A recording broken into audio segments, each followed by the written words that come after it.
Buri munsi kuri Binance hacuruzwa imitungo ifite agaciro karenga biliyoni 13 z'amadolari y'Amerika mu munsi umwe gusa. Iyo uvuze ku bijyanye no kugura ndetse no kugurisha cryptocurrency, abenshi bahita bumva Binance.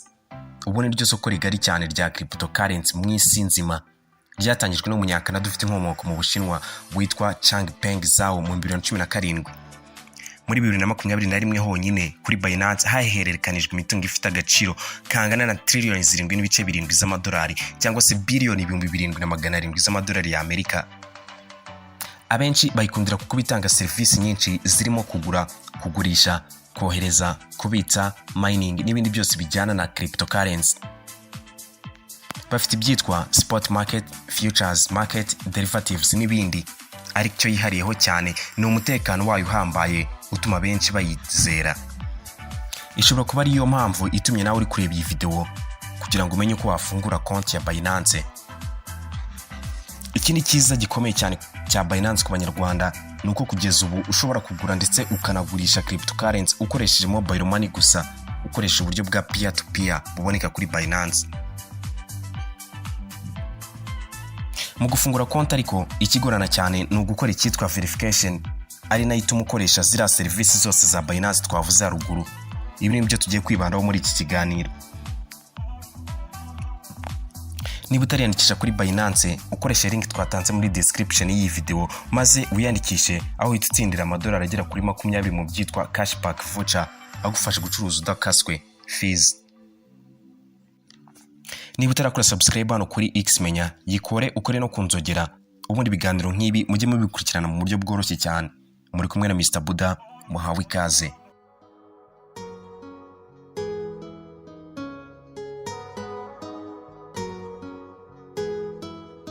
Gukanda kuri link twagoye muri description ni gutya usanga bimeze, aho nyine bakubwira ngo claim your 100 USDT cashback voucher mu gihe mu minsi ya 14 umaze kwiyandikisha nibura washyize kuri Binance amadolari 50. Ushobora gutsindira aya madolari 100 ako nyine witatsindira mu byitwa cashback voucher agufasha gucuruza udakazwe cyangwa se trading fees ntazo. Gusa ariko no ukoresha nyine mu gihe ukoresha iriya link twatanze n'undi urahita uhabwa amadolari 10 n'undi agufasha gucururiza kuri Binance udakazwe cyangwa se cashback voucher.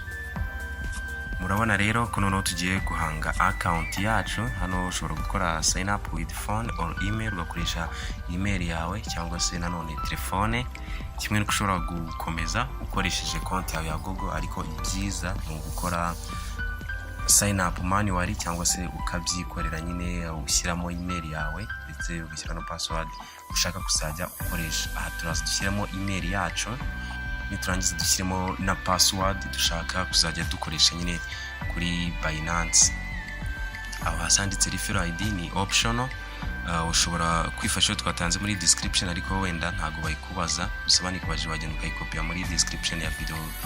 Iyi video uri kureba noneho ukayemeza ko wasomye neza amategeko n'amabwiriza bigenga Binance kwitwara kuri create personal account.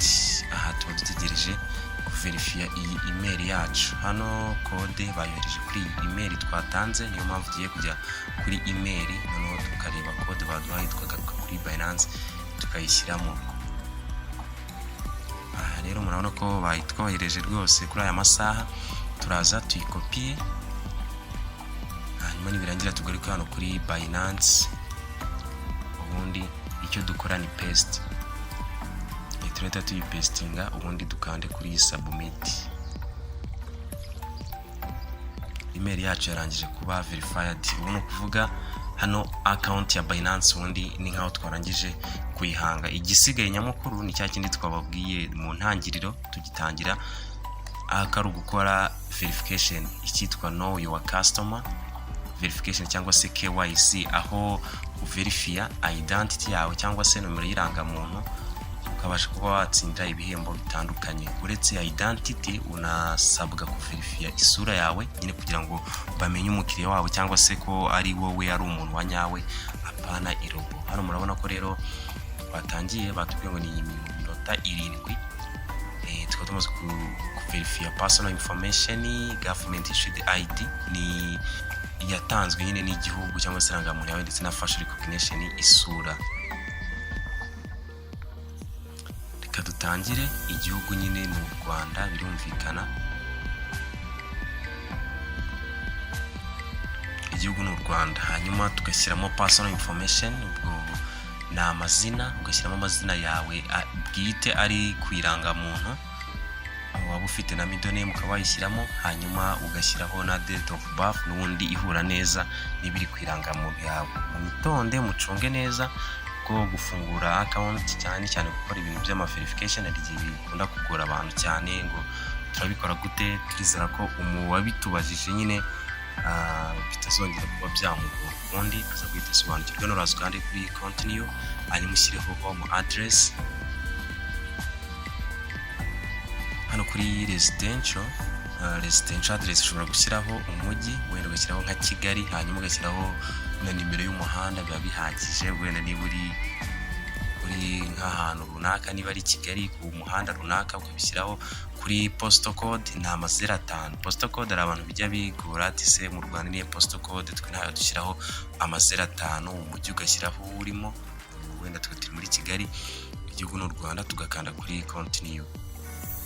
Igisigaye rero ni ugukoresha ID. Noneho nibyo tugiye gukoresha, cyangwa se ikindi cyangombwa. Ushobora gukoresha passport, ariko icy'ingenzi bakugira inama gukoresha ni ID card cyangwa se irangamuntu yawe. Igomba kuba yemewe n'amategeko, itaraba expired, cyangwa se nyine igikora neza. Ku bantu usanga bafite amarangamuntu abiri, iya mbere nyine baba bararwaye, birumvikana yaraba expired kuko uba ufite indi. Rero iyo niyo ibikenewe. Ikindi hakenewe original yayo, ntabwo ari scan cyangwa se copy abajya ku mascaneri, ntabwo byemewe. Ikindi igomba kuba igaragara neza, ukirinda ko hazamo ibihu ndetse n'ibindi bintu bishobora gutuma itagaragara. Hano werekana igice cyayo cy'imbere cyangwa se front, hanyuma ukerekana na back side inyuma hayo. Front ni hahandi ifoto yawe iba ari nini igaragara neza cyane. Aho uraza iyi espace abagwaye nyine ugashyiraho ID yawe. ID ugomba kwirambika ku kintu kiri solid cyangwa se nk'ameza wenda gutyo, n'ikindi kintu nyine gishobora gutuma igaragara neza. Noneho ukayiregera neza muri ako kazu. Iyo ubonye bimeze neza, ubona nyine igaragara neza, nta bintu biza kuzamo, ukanda kuri ako kantu k'ifoto, ubona ugategereza ikiloading. Ako nyine ko gufotora niko ukanda ugategereza ikiloadinga.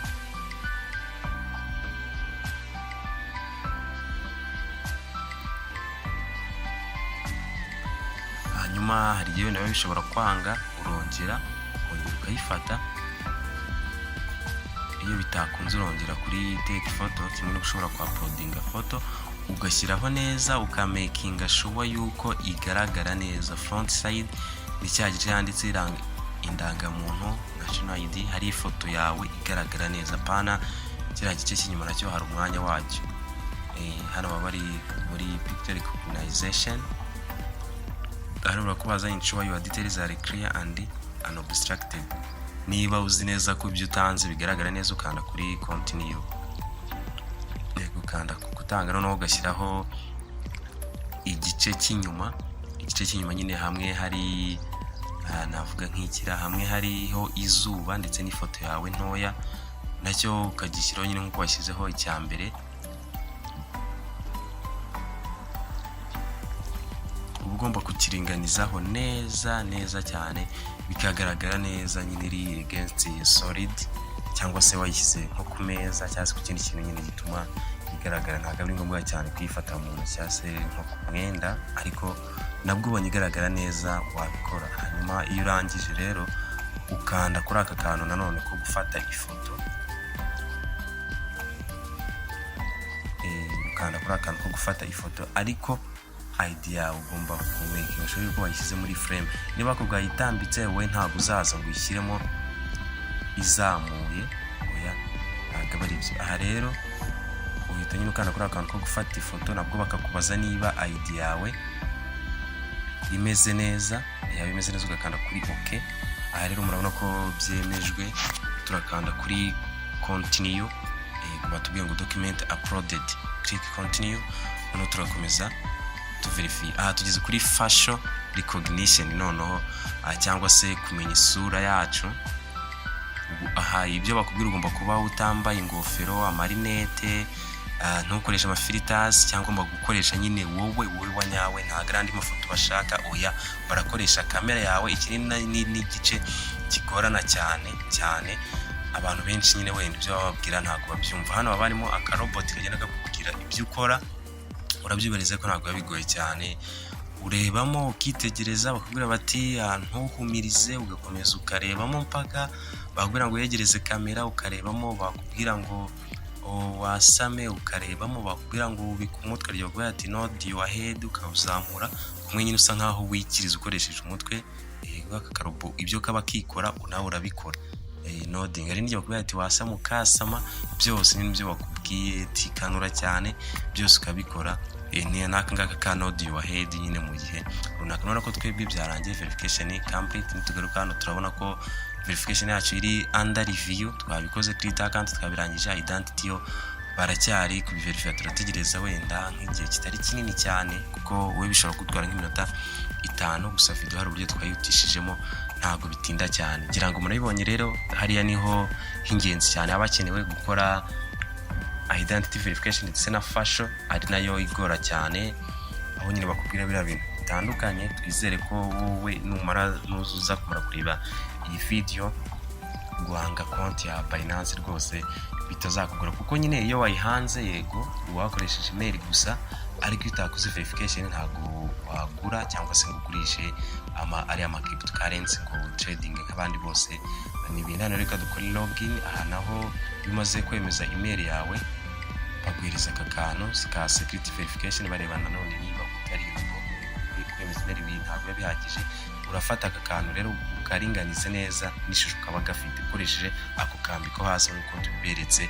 Urabona ko byabaye, aha nyine biba byarangiye. Hano barahita batwohereza email,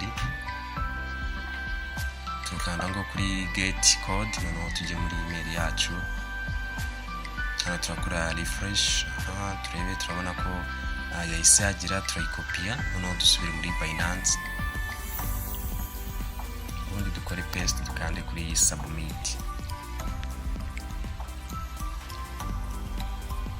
Murabona ko n'ubundi baracyatubwira bati hari ibyo tutemerewe kuba twakora bitewe nyine nuko verification itaracamo. Hano baratubwira ngo dukore enable biometric authentication, none gushyiraho fingerprint yawe yishyiraho.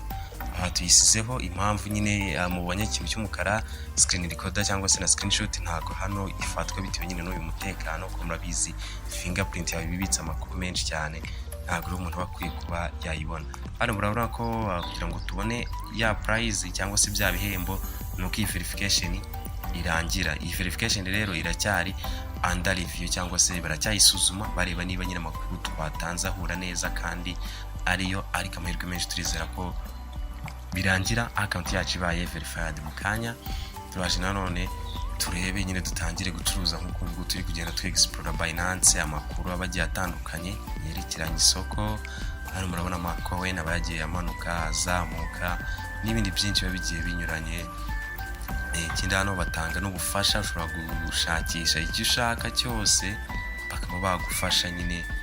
Hano kuri Binance muri team yabo support bashinzwe customer support, nabo bagenda bagufasha mu byinshi cyane nk'ibigitangira. Hano ukeneye kugenda wiga cyane, kuko nicyo gituma uba umucuruzi cyangwa se uko bakunze kuvuga umutrader mwiza ucuruza kandi akunguka. Hano reka twongere dukore login, turebe niba account yacu noneho byarangiye ibaye verified.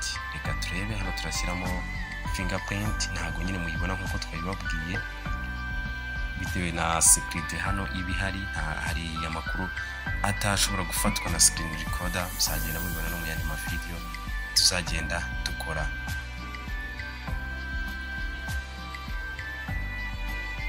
Aha rero murabona ko noneho verification completed cyangwa se yarangiye kandi yagenze neza. Create account byarangiye, verify identity byarangiye kandi byagenze neza, ndetse na prizes nazo dushobora kuba twagira gute twazibona ngo twamaze kuzitsindira bitewe nuko nyine twabikoze neza. Nawe rero uraza kugenda ubikore neza nka kuriya twakweretsemo, noneho nawe rwose account yawe irahita verified ku buryo ushobora kuba washyiraho amafaranga ushobora gukoresha ikarita ya banki, ushobora gukoresha, hari n'uburyo bwa peer to peer aho ushobora gukoresha mobile money ushyira amafaranga nyine kuri hano kuri Binance ugatangira gucuruza. Ikindi kintu tukubwira ni ukwiga. Umuntu ushaka gucuruza, ushaka kwinjira mu bya cryptocurrency cyangwa se gucuruza forex ndetse n'ibindi, icyambere nyine ni ukwiga, ukabanza kwihugura, kuko ubu bucuruzi bw'ama cryptocurrency buri risky cyane ku buryo ushobora no guhomba ibyawe byose. Byiza rero ni ukubanza ugafata amasomo agiye atandukanye, ukamenya chart, ukamenya candlestick, ukamenya nyine na technical analysis, ukagenda uyiga gake gake, ugenda wihugura uko iminsi igenda iza, ugenda ubimenyera gake gake uko ibihe bigenda bishira. Hano natwe kuri X Menya icyo tubasezeranye nuko tuzagenda tubafasha uko dushoboye mu buryo bwose, yaba ari ugushyira amafaranga mu biganiro byacu bitatu, tuzabereka ushobora gukoresha momo yawe cyangwa se banki ugashyira amafaranga kuri Binance, cyangwa se nyine ndetse no gutradinga, ugatangira gutradinga, ukagura crypto yawe ya mbere ukayicuruza, ugakoresha stop loss, ugakoresha na take profit, byose nyine ayo matarget ndetse n'ibindi namwe muzagenda mudusaba nabyo tuzabibereka. Bro, turizera ko abantu batubajije bati bikorwa bite n'ibindi barabisobanukiye. Ibiganiro byacu bitaha nabyo ntabwo bizahabana n'ibi ngibi, tuzagenda tubereka byinshi, abari gucuruza n'izindi trick n'ibindi. Icyo tugushishikariza ni ugukora subscribe hano kuri X Menya, ugakora no kunzogera, ubundi ibiganiro bitaha bikazajya bibageraho mu buryo bworoshye cyane. Ikindi, iyi video ushobora kuba wayisangiza inshuti zawe nazo ikazigeraho. Hano kuri peer to peer ni bwa buryo nyine ushobora kugura ukoresheje mobile money, birakunda rwose, cyangwa se ukajya hariya kuri deposit ugakoresha iriya card cyangwa se ikarita ya banki, birakunda. Hano barakubwira ngo ntukishyure mu gihe ubona ko amafaranga cyangwa niba waguze crypto zitakugezeho n'ibindi. Zo nama kugira mbashimira mwese kuba mwafashe umwanya wanyu mukareba iyi video. Ibiganiro bya X Menya nyine nakagaruka, tuzabereka uko washyira amafaranga ukoresheje momo cyangwa se ikarita ya banki, ndetse no kubatangira gucuruza kugura cryptocurrency yawe. Imana wo mugisha wowe warebye iyi video, ushobora no kwisangiza inshuti zawe, ni inkunga ikomeye cyane, ariko ntibagirwe no gukora subscribe. Mwari kumwe na Mr Buda, Imana ibahezagire.